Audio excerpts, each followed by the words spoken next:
Alright, we are back here at Lantern Insights. We're going to be showcasing a couple games from leagues that I played over the weekend. Obviously, I'm not going to be showing every game I ever play on the channel, but if you want to stay up to date on testing, and I share a lot of results in the Lantern Control Discord, there's a link to that in my channel description. On this hand, we open up a pretty solid opener. The double Profane Tutor hopefully finds us most of what we're looking for. Overall, a pretty solid hand. They do happen to reveal a Chancellor of the Dross right off the start of the game, which is a bit unfortunate. This does mean they're on mono black burn, and this hand is going to be a bit slow into that, but we will see what we can do. Obviously, not as common as mono black burn or mono red burn. The black version's definitely not something you see in every league, but it is something that sees play. One thing that is going to be a bit unfortunate is that this sleeper agent is going to do a lot of damage to us, and even if we play Ensnaring Bridge, the agent is still going to hit us every turn. So we are going to look at their hand here, and we take a Soul Spike. We unfortunately don't, we draw not great. They still have like a lot of damage in hand, but they do only have one land. So kind of pros and cons here for sure. But you will try to keep them on one land for the rest of the game. I kind of missed an attack here. I just I skipped through it. Not used to having an attack step this early in the game. But from here we're just pretty in a lot of trouble. There's kind of a pro and con here. If we don't attack with the sleeper agent, they don't have a way of triggering their Gonti's mechanicians because it only triggers when they lose life for the first time each turn. However, if we do attack, then they're able to use Gonti's, but we also deal them damage. We're going to kind of let it go through for now here. We can maybe get a Pithing Needle with the Urza Saga for the mechanicians, and they don't have, with the second one here, definitely kind of more thinking about hanging back for a turn than and getting the needle, then turning on the agent. Then turning on the mechanicians. Yeah, so here we just don't want, because we're getting pretty low, we don't want them to be able to activate it. Unfortunately, with the Marsh Flats, their deck is kind of built to get a lot of it, and they play a Reckoner raid here, effectively putting us down to 7. They are able to activate 1 Gonti's. This effectively puts us down to 4. Second Gonti's they are soon going to have access to, and this Leech-ridden Swamp will be able to deal the last kind of point of damage to us without any real interaction from our part. We do make a construct. The goal is to kind of make them big enough that they can swing for lethal quickly. One thing about mono black burn compared to Boros burn is that a lot of their burn spells gain them life too. Boros burn, we don't really, with the exception of Lightning Helix, you can usually race with the constructs very effectively, but against the black burn, most of their burn also gains them life. So we are going to put a Profane Tutor on the stack, and we grab a Portable Hole. At the moment, I kind of thought it could answer our own Sleeper Agent, kind of got it mixed up with Prismatic Ending. Obviously, when you play with new cards, sometimes make mistakes. It will only target something that an opponent controls. So even though they own it, we still control it, so it can't actually answer our own Sleeper Agent here. Importantly, we don't draw a third land, which puts us kind of pretty far behind here. I guess we could have tutored for another Urza Saga if we wanted to, but that still feels pretty bad. Here, yeah, we're just very close to dead. We are going to gain the life and play the Portable Hole to get rid of the Reckoner raid. Still going to save us a bit of damage here, and we'll make our construct bigger. So we're not going to get in. Again, if they don't have anything in hand, they can only turn on 1 of these Gonti's. So if they need either a fetch land or a pain land, something like that, before they're able to get these Gaunties online. And if we draw land, we're able to whir for a Pithing Needle to turn them off, so we don't want to give them that 6 damage. As if we had attacked last turn without any way of us gaining life, they would have been able to activate both Gaunties and kill us here. Unfortunately, Sleeper Agent is probably going to kill us anyway. As we draw Spellskite, we can discard it, gain a bit of life, but at this point it's just too little, too late. However, I think this is still a pretty good matchup, as Urza Saga is very powerful in burn.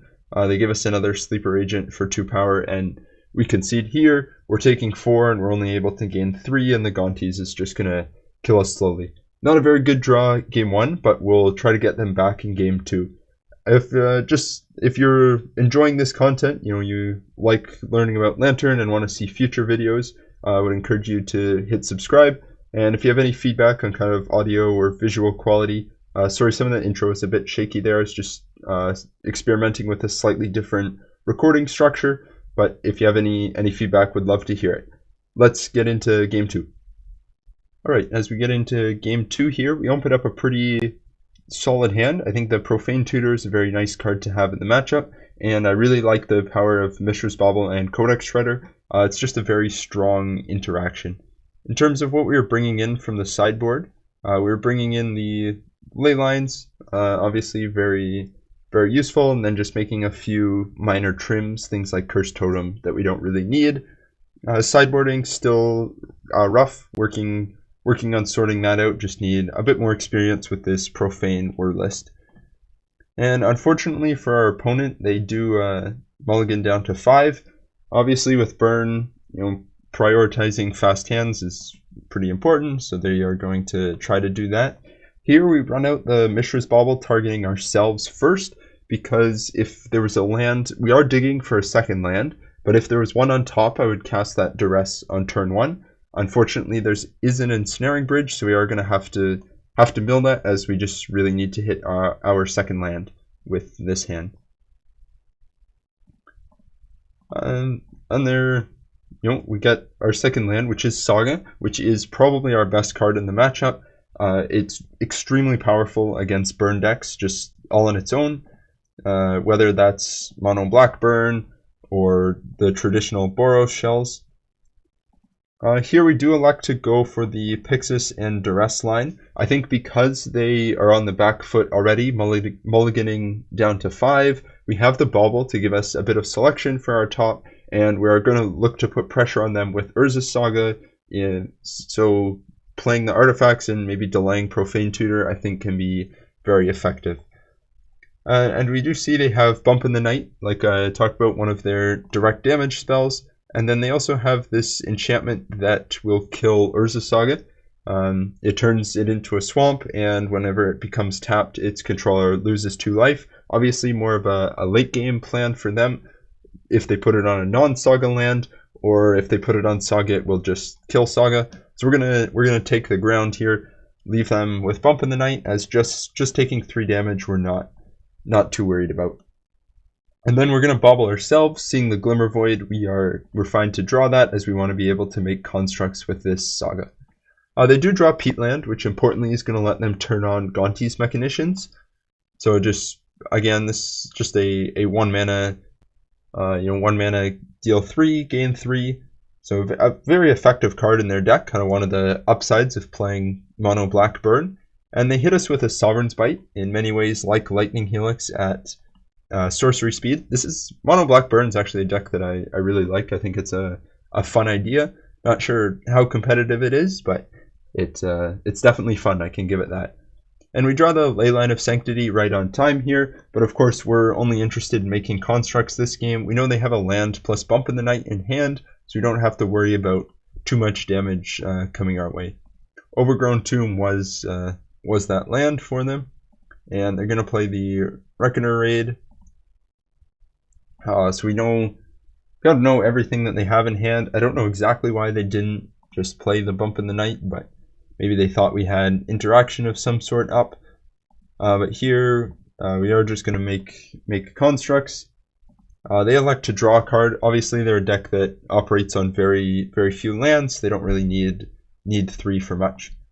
Importantly, however, the peatland not having access to it will mean that they can't trigger their Gonti's mechanicians, and therefore are probably not going to be, like, we'll attack them, but that's going to be their only way of activating it.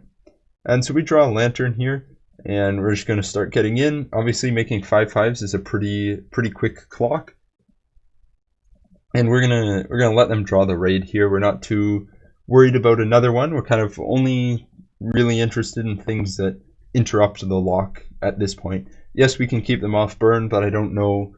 They're playing green for something. I don't know exactly what they could have that would interrupt us. I think it's better to just take, one burn spell isn't going to kill us here. I do elect to draw a second Codex Shredder here, just really make sure that we're in total control of their library. And so we're getting in, and we have lethal next turn. Nothing they can do, even if they draw a creature or something like that. They could flip the raid, sack the mechanicians, but we're gonna draw the Get Lost here just and kill their one blocker, and then we're good to go. So we get game 2 on the play. We will have to win one more on the draw. We see a Soul Spike on top, so it's important to note for the future games. I don't necessarily want to be at 4. And we see something like Witherbloom Command that we were looking at earlier that we didn't want to let them have. We do draw the Get Lost, which is one of our sideboard cards we brought in, and are able to remove the vehicle flipped Reckoner Raid and get in with the constructs. Now let's get into game 3. On the play here, we're going to elect to keep a fairly medium strength hand. It does have Inquisition of Kozilek, and Shredder, Urza Saga obviously are all very strong against them. The Shredder, though, is kind of necessary to keep the Glimmer Void around, as with Glimmer Void being our only land, and we have seen Witherbloom Command, so if they are able to, being on the play, turn 2, remove a Codex Shredder or Portable Hole that we play, it will be a bit unfortunate for a Glimmer Void, but I think it's a risk that we have to take here. Just the rest of the hand is all quite strong against them. I do like a Portable Hole here, as it does answer a lot of their kind of small threats where we're able to save ourselves a few life points by playing it. We do draw Spire, which we elect to run out first, as I think it's just safer than Glimmer Void. We get less punished by playing it this turn. And importantly, they again kept a 1-lander here. I do delay 1 turn on the Saga, as I want to see kind of what they're working with, what they have in hand, and because they're only on 1 land, there isn't much that they can have that kills us quickly. Without kind of the Sleeper Agent or anything like that, they have less sources of recurring damage, and so I just value taking out the few points of damage that they have at this point, and then we can make big constructs in a turn and kill them quickly then. We just take 1 bump in the night, obviously just taking out direct damage.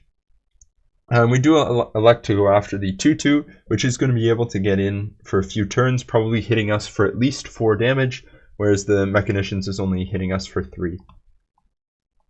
They are going to find that second land, run out second Mechanicians, and bump in the night, importantly emptying their hand here. They already were on a mulligan, so a bit set back. We're going to suspend the Profane Tutor and use Portable Hole on the Mechanicians. Importantly, they don't have enough energy yet, so they can't sacrifice one of them in response to us targeting. Importantly, with this and the Profane Tutor, all of their burn spells are kind of 1 mana for 3 damage. Very efficient in multiples, but if they're just drawing one of those a turn, we're not really too concerned with it.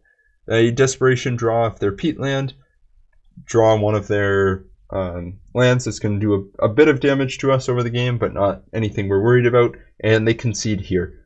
So we get a win in round 1 of our league. Obviously, we'd make constructs and kill them in like 3 turns, so not worried about the outcome of this game. So overall, I think we ran into a good matchup. The tutors didn't slow us down too much. Obviously, Profane Tutor was a bit more useful than Word of Invention in these specific games. But overall, just again, the power of Urza Saga to just really provide such a key advantage against these fast aggressive decks, and we saw just when they didn't have Sleeper Agent, it was very hard for them to put a lot of pressure on us. Anyway, excited to share this one with you, and stay tuned for more videos this week.